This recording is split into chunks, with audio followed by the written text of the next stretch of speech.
Amigo por correspondencia. Capítulo 4. Mapas. La mayoría de las ciudades viejas y sus vecindarios no fueron diseñadas con la mentalidad de que la población comenzara a crecer de manera exponencial y que tendría que ser reacomodada. Generalmente, la construcción de las carreteras responde a la necesidad de conectar puntos de importancia económica, delineando con base a las restricciones geográficas. Una vez que las carreteras conectoras han sido establecidas, los negocios nuevos y más carreteras son posicionados estratégicamente a lo largo del asfalto, solo dando cabida a modificaciones, adiciones y alteraciones menores, pero nunca ningún cambio dramático. Entonces el vecindario de mi infancia tuvo que haber sido viejo. Las primeras casas que se construyeron debieron de haber sido colocadas alrededor del lago, y el área habitable se incrementó gradualmente a medida que se crearon extensiones nuevas sobre el camino original. Pero todas las extensiones terminaban abruptamente en un punto o en otro. Solo había una entrada, salida para todo el vecindario. Muchas de las nuevas extensiones estaban limitadas por un afluente que se alimentaba del lago, y que pasaba justo al lado de lo que llegué a llamar como la fosa. Gran parte de las casas originales tenían patios inmensos, pero algunos de estos terrenos originalmente fueron divididos, dejando atrás terrenos con límites más y más pequeños. Una vista aérea de mi vecindario daría la impresión de que un calamar gigante murió en el bosque, y un empresario aventurero encontró su cadáver y pavimentó carreteras a lo largo de sus tentáculos, solo para retirar su involucramiento y dejar que el tiempo, codicia y desesperación se encargaran de dividir la tierra entre los dueños de las casas prospectivos, como un intento embarazoso de la proporción áurea. Desde mi pórtico podía ver las casas viejas que rodeaban el lago, pero la casa de Doña Maggie era mi favorita. Ella tenía, según recuerdo, cerca de 80 años de edad, pero a pesar de eso, era una de las personas más amistosas que he conocido. Tenía una melena de rizos blancos y siempre vestía con vestidos claros de patrones florales. Nos hablaba a Josh y a mí desde su pórtico trasero cuando estábamos nadando en el lago, y siempre nos invitaba a comer bocadillos. Decía que se sentía sola porque su esposo Tom estaba fuera por negocios, pero Josh y yo siempre rechazábamos su invitación, pues por más amable que Doña Maggie fuera, había algo raro en ella. De vez en cuando, mientras nadábamos, nos decía: Chris, John, son bienvenidos aquí en cualquier momento. También podíamos oírla diciéndonos lo mismo cuando caminábamos de regreso a mi casa. Doña Maggie, como muchos de los dueños de las casas más antiguas, tenía un sistema de irrigación que funcionaba mecánicamente, pero en algún punto con el transcurso de los años su temporizador se debió haber roto. Sus regaderas se encendían en varias ocasiones durante el día y a veces incluso durante la noche, todo el año, aunque nunca hacía tanto frío como para que nevara mucho en invierno. En numerosas instancias salía por la mañana para ver el patio frontal de Doña Maggie transformado en un paraíso artístico surrealista por el agua congelada. Todos los demás patios se mantenían esterilizados y secos por la escarcha cortante del frío del invierno, pero ahí, en medio del recordatorio de lo deprimente de la brutalidad de la temporada, había un oasis de hielo hermoso colgando como estalactitas de cada rama de cada árbol y de cada hoja de cada arbusto. Conforme el sol se alzaba, era reflejado y las piezas de hielo desglosaban sus rayos en un arco iris que solo podía ser observado brevemente antes de que te cegara. Incluso a esa edad estaba maravillado por lo bello que era. Y Josh y yo íbamos ahí con frecuencia para caminar en la grama con hielo, y entablábamos peleas de espada con los carámbanos. Un día le pregunté a mi mamá por qué Doña Maggie lo dejaba así. Mi mamá pareció haberse debatido la explicación antes de decir: bueno, cariño, Doña Maggie se enferma mucho, y a veces cuando se pone muy enferma se confunde. Es por eso que cambia tu nombre y el de Josh. No es su intención, pero hay momentos en los que simplemente no lo puede recordar. Vive en esa casa a solas, así que está bien si quieres hablar con ella cuando nades en el lago, pero cuando te invite adentro, debes seguir diciendo que no. Sé cortés, no la vas a herir. Pero se sentirá menos sola cuando su esposo venga a casa, ¿verdad? ¿Por cuánto tiempo estará en sus viajes de negocios? Parece que nunca está acá. Mi mamá se vio un tanto agitada y pude notar que estaba muy triste. Finalmente contestó: Cariño, Tom no volverá a casa. Tom está en el cielo. Murió hace muchos años, pero doña Maggie no lo recuerda. Se confunde y lo olvida, pero Tom no volverá a casa.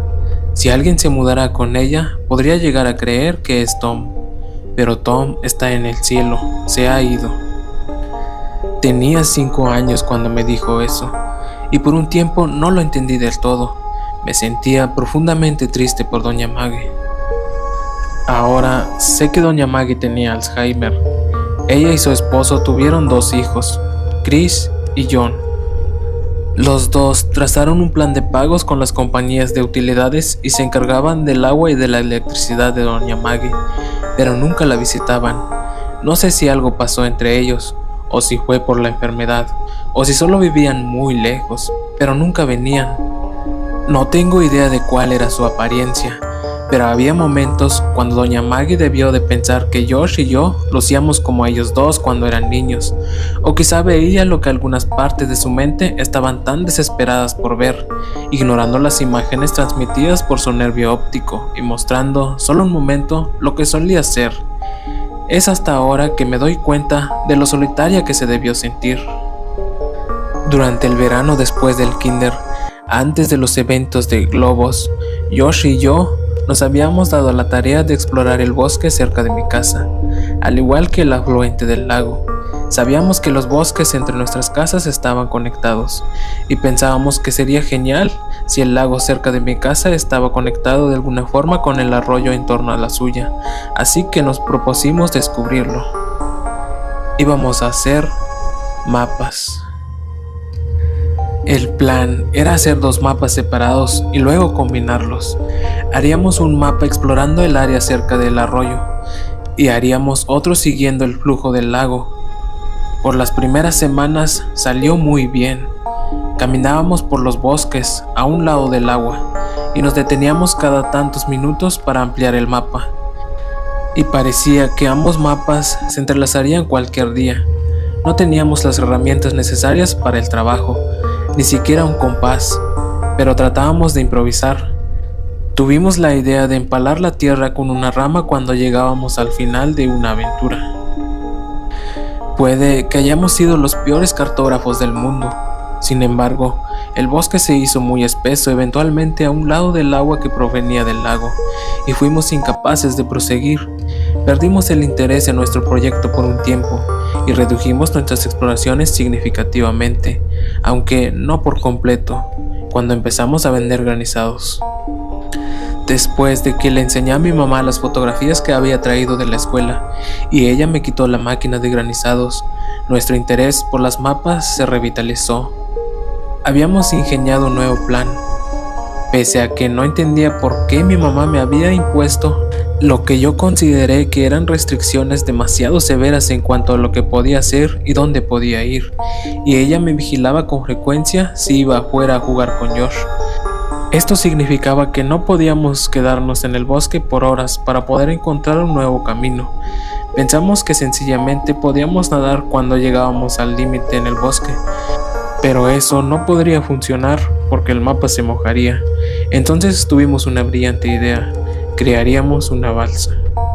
Debido a la construcción del vecindario, había una cantidad enorme de material de construcción chatarra que la compañía dejaba en la fosa para mantenerla fuera de las carreteras y alejada de los sitios de construcción, pues ya no la necesitaban. Originalmente conceptualizamos un barco formidable, completado con un mástil y un ancla, pero esto fue disminuido rápidamente a algo más manejable.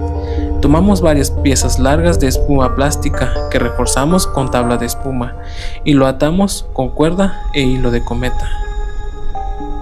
La balsa funcionó muy bien, y aunque ambos actuábamos y hablábamos como si la funcionalidad de la balsa hubiera sido un hecho, sé que al menos yo estaba sorprendido. Los dos teníamos ramas bastante grandes que utilizábamos como remos, pero encontrábamos más fácil empujarnos con la tierra debajo del agua que usarlas como se suponía. Cuando el agua se hizo demasiado profunda, simplemente nos acostamos sobre nuestros estómagos y usamos nuestras manos para remar, lo cual también funcionaba, pero no igual de bien.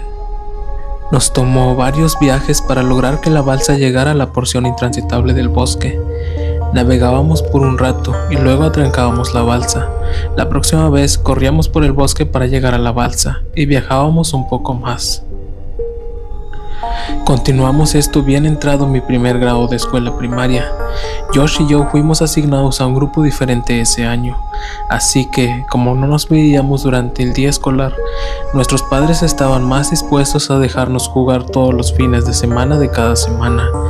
Lo que es más, el papá de Josh había aceptado un trabajo de construcción extenso que requería trabajar los fines de semana, y su madre estaba de turno en el hospital. Para Josh, esto significaba que se quedaba en mi casa la mayor parte del fin de semana, semana tras semana.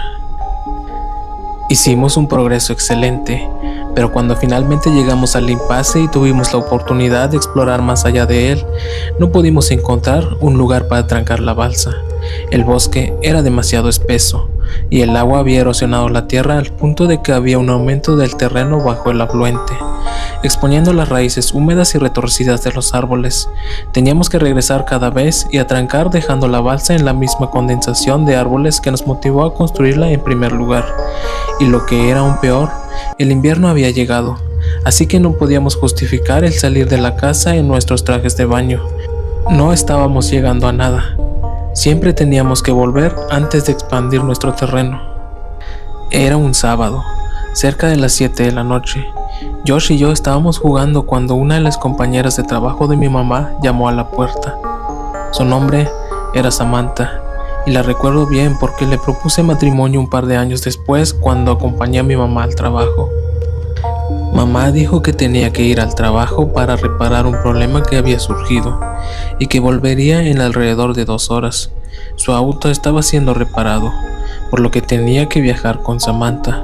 Dijo que no podía salir de la casa bajo ninguna circunstancia, ni abrirle la puerta a nadie. Y estaba a la mitad de explicarme que llamaría cada hora, pero terminó ese comentario prematuramente cuando recordó que nuestro teléfono había sido desactivado por falta de pagos, razón por la cual Samantha había llegado sin avisar. Me clavó la mirada en tanto cerraba la puerta y dijo: «Quédate aquí». Esta era nuestra oportunidad. La observamos conducir por el camino serpentino hacia la salida, y tan pronto como su auto rotó en la última intersección visible, corrimos a mi habitación. Saqué mi mochila mientras Josh agarraba el mapa. «Oye, ¿tienes una linterna?», inquirió Josh. «No, pero vamos a volver antes de que oscurezca». Estaba pensando que deberíamos tener una, solo por si acaso. Mi mamá tiene una, pero no sé dónde la guarda. Espera. Corrí a mi closet y bajé una caja de estante superior. ¿Tienes una linterna ahí? No exactamente. Abrí la caja y revelé 3 cadenas romanas que había tomado de entre las que mi mamá amasó para el día de la independencia del verano pasado, junto a un encendedor que me las había ingeniado para quitarle unos meses atrás. Podría asegurar que al menos tuviéramos algo de luz si lo necesitábamos. Esto ocurrió unas semanas antes de que se me diera la oportunidad para temerle al bosque, así que no fue el miedo lo que motivó nuestra búsqueda de una fuente de luz, solo el realismo. Lo tiramos todo en la mochila y escapamos por la puerta trasera, cerciorándonos de haber cerrado para que Cajas no pudiera salir. Teníamos 1 hora y 50 minutos. Corrimos por el bosque tan rápido como pudimos y llegamos a la balsa en unos 15 minutos. Teníamos nuestros trajes de baño debajo de la ropa, así que nos quitamos las camisas y nuestros pantalones cortos y los dejamos en 2 bultos separados cerca de la orilla del agua. Desatamos nuestra balsa de árbol, agarramos nuestras ramas remos y zarpamos. Tratamos de movernos rápidamente para llegar a un punto más allá del contenido de nuestro mapa de expansión continua, pues no teníamos tiempo para perder con vistas antiguas. Después de que pasamos el último lugar registrado en el mapa, el agua se hizo más y más honda. Estaba oscureciendo, volviéndose más difícil de distinguir un árbol del otro, y ambos nos estábamos sintiendo un poco nerviosos. Remamos velozmente con la intención de ahorrar tiempo, pero esto generaba mucho ruido conforme nuestros remos disolvían la tensión de la superficie del agua. En el trasfondo podíamos oír el crujido de las hojas muertas y el quiebre de las ramas caídas por la arboleda de nuestra derecha. No sabíamos qué tipo de animales residían en la profundidad de este bosque, pero estábamos seguros de que no queríamos descubrirlo. Mientras Josh corregía el mapa que yo estaba iluminando con el encendedor, fuimos confrontados por el hecho de que los sonidos no eran espontáneos. Rápida y rítmicamente escuchamos. Parecía estarse distanciando de nosotros ligeramente, insertándose en la espesura más allá de nuestro mapa. Se había vuelto demasiado oscuro como para que viéramos. Había juzgado mal por cuánto tiempo persistiría el sol. Nerviosamente llamé. Hola. Hubo un momento de ansiedad asfixiante en tanto permanecíamos estáticos sobre el agua. El silencio fue roto súbitamente por una risa. Hola. Se mofó Josh. ¿Y qué?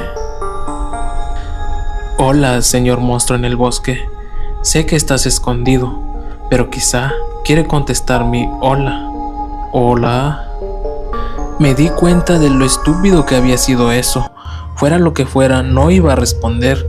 Ni siquiera me di cuenta de que lo había dicho hasta después de hacerlo. Josh continuó. Hola. Con un falsete agudo. Hola. Le contrarresté con el barítono más profundo que pude lograr. Hola, compa. Hola, bip boop. Hola. Continuamos burlándonos del otro, y estábamos en el proceso de hacer girar la balsa para regresar cuando lo escuchamos. ¡Hola!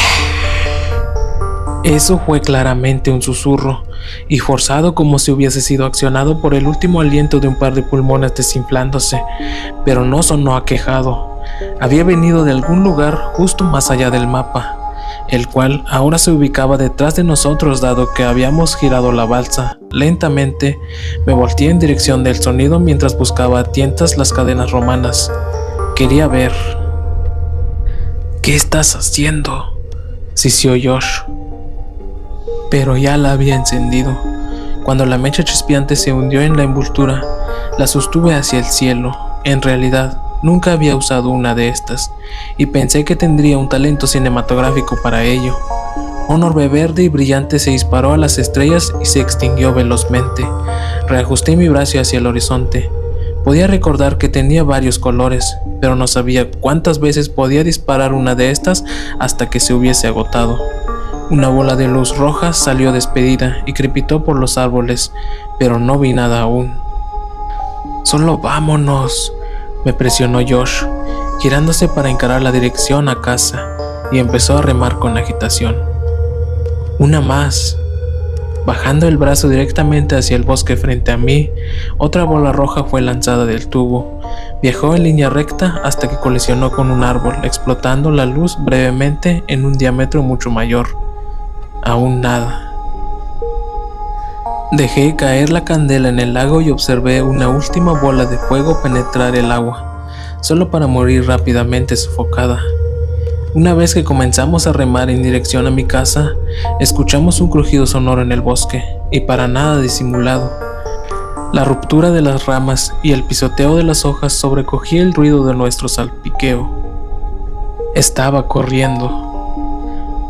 Bajo nuestro pánico, empujamos la balsa con demasiada violencia, y sentí una de las cuerdas bajo mi pecho aflojarse. «Josh, ten cuidado». Pero ya era muy tarde. Nuestra balsa se estaba rompiendo. Dentro de poco, se había venido abajo por completo. Los dos nos aferramos a un pedazo de espuma plástica, pero las piezas no eran lo suficientemente grandes como para mantenernos a flote, y nuestras piernas colgaban por debajo de nosotros en el agua del invierno. «Josh, rápido», grité señalando el mapa a su lado. Forcejeó, pero estaba muy helado como para movernos con libertad, y ambos observamos al mapa conforme se alejaba flotando. Tengo frío», tartamudeó Josh, afligido. «Hay que salir del agua». Nos acercamos a la orilla, escuchando el crujido frenético atronando hacia nosotros desde el bosque de arriba. Incesantes, pateamos con nuestras piernas y pudimos alcanzar el muelle de nuestra balsa. Nos quitamos los trajes de baño y estábamos desesperados por meternos en ropa seca que nos escudara del frío cortante en el aire. Me puse mis shorts, pero algo anda mal. Me giré hacia Josh. Oye, ¿en dónde está mi camisa? Se encogió de hombros y sugirió: quizá el viento la tiró al agua y flotó en el lago. Le dije a Josh que volviera a casa y que dijera que estábamos jugando a las escondidas si mi mamá estaba en casa. Tenía que encontrar mi camisa.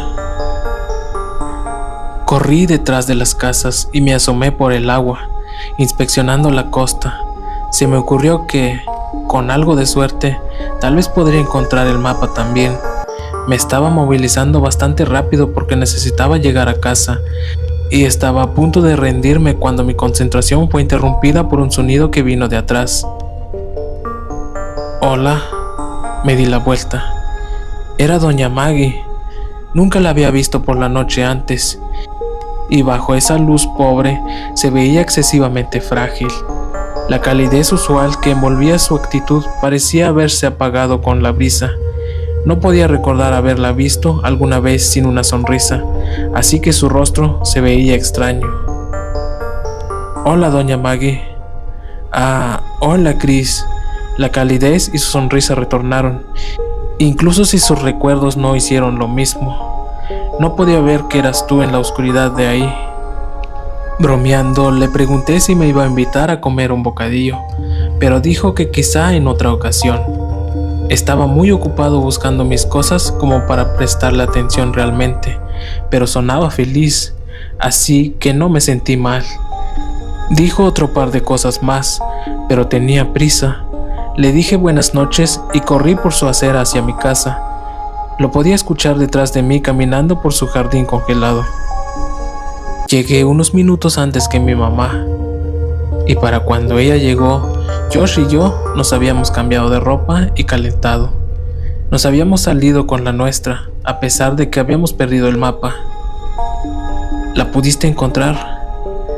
Nah, pero vi a doña Maggie. Me llamó Chris de nuevo. Te lo digo, solo alégrate de que nunca la has visto de noche.